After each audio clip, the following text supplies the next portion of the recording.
साथियों, 2014 में नरेंद्र मोदी जी आए थे, देश ने बदलाव किया, उन्होंने जो बातें की उस पर विश्वास किया। 2023 इस साल की भारतीय जनता पार्टी का चुनाव हुआ, प्रदेश के लोगों ने उन्होंने भी जो कहा फिर से विश्वास किया।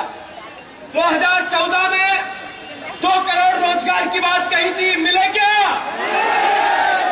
2014 में काले धन और 15-15 लाख की बात कही थी, आपके घरों में 15-15 लाख आए क्या? 2014 में नरेंद्र मोदी जी ने कहा था मैं किसानों की आय दुगनी करूंगा, हुई क्या? 2014 में एमएसपी किसानों को मिनिमम सपोर्ट प्राइस देने की बात कही थी, हुई क्या?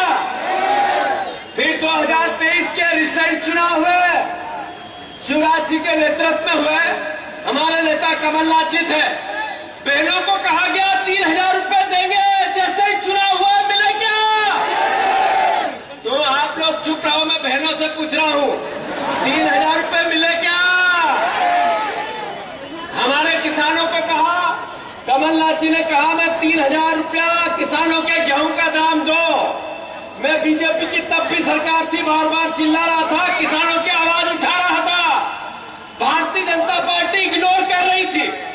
फिर जब घोषणा पत्र आया, वचन पत्र आया, बीजेपी ने मैंने भेज तो दिया, तो उन्होंने कहा 3100 रुपए धान के दाम देंगे, चुनाव बाद मिलने लगे क्या? जब 2700 रुपए गेहूं की बात की थी उन्होंने, नरेंद्र मोदी की गारंटी, 2700 रुपए गेहूं के दाम हुए क्या? 450 रुपए का गैस सिलेंडर मिलेगा, बीजेपी की सरकार ने चुनाव पहले कहा था। अभी 450 रुपए पत्रकारों के घरों में 450 का बोचरा होगा, मिलने लगा क्या? साथियों, बात इतनी है कि बीजेपी जो बोली